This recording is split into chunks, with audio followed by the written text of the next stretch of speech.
Welcome to the Morning Update. I'm Erin Roan. It's day 2 of the Jobs and Skills Summit in Canberra today. Migration set to dominate talks. The PM leaving day 1 pretty buoyed by what he's seen so far. How much? Not unanimity, you wouldn't expect that.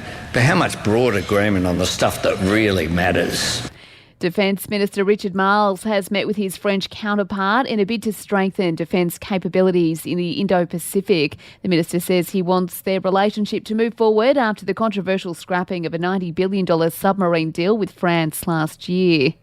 The City of Melbourne will lobby the federal government to change the date for Australia Day. A survey of residents and businesses has found 60% want it marked on a different date.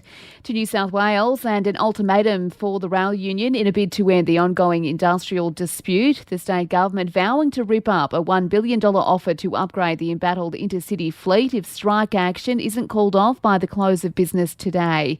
Employee Relations Minister Damien Tudhope says it has to stop. We have had enough. We are putting the union on notice that any obligation that the government has entered into in relation to modifications to the new intercity fleet will be off the table in circumstances where industrial action continues. Overseas, NASA says it's created oxygen on Mars using a toaster-sized device. The space agency says the MOXIE instrument has managed to produce breathable oxygen using resources found on the red planet. It is the first step in making Mars habitable for humans. And we're only into the second day of spring, but more than 600 Australians have already fallen victim to magpie swooping season. That's according to magpiealert.com, which records attacks to help track aggressive birds. To sport now, Aussie James Duckworth has been knocked out of the US Open. He lost to 20th seed Dan Evans in 4 sets. Heartbreak for the Tigers in last night's elimination final in the AFL with the Lions at the Gabba. They went down by just 2 points to bring an end to their season. AFL finals return to Melbourne for the first time since the pandemic tonight. Reigning premiers Melbourne take on Sydney at the MCG. Celebrations for the Eels in the NRL with a 22-14 win over the Storm to kick off the round.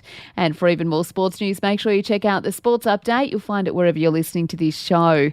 In entertainment news, Kanye West's feud with ADIDAS continues. He's posted a fake newspaper headline on his Instagram declaring the ADIDAS CEO dead. The brand recently held a Yeezy Day launch and Kanye's annoyed he didn't have creative control over it.